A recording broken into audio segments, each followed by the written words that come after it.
de Berne. Ouais, c'est une rose.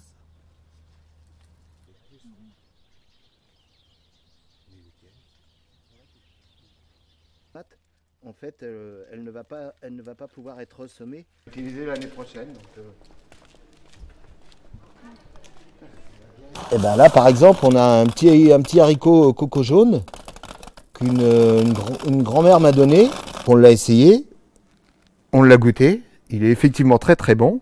Et donc on va le reproduire et on va le mettre en production chez nous pour pouvoir vendre les plantes issues de cette multiplication.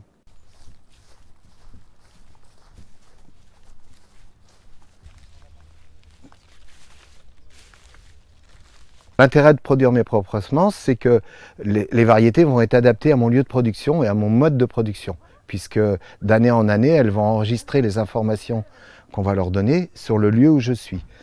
Et l'intérêt aussi, c'est de ne pas dépendre des semenciers. Et économiquement, ça me permet aussi de faire des économies, puisque je n'ai pas de semences à acheter chaque année. Utilisé pour justement avoir ces variétés de sarrasin plus adaptées. Depuis la naissance de l'agriculture il y a 10 000 ans, le premier sélectionneur, c'était le paysan.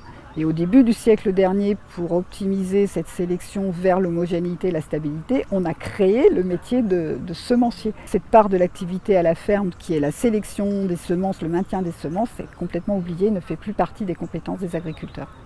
Et donc c'est ça qu'on réapprend ensemble. Emmanuel fait son marché quand même, hein. Voilà, il veut du matériel. Like many organic programs, actually, they focus a lot on purplish, etc.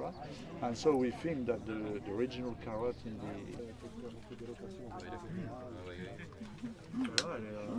C'est pas simplement une responsabilité d'agriculteur, il faut aussi prendre conscience que la diversité dans nos assiettes participe aussi à la résilience de nos écosystèmes. Et en plus, ça participe à notre santé.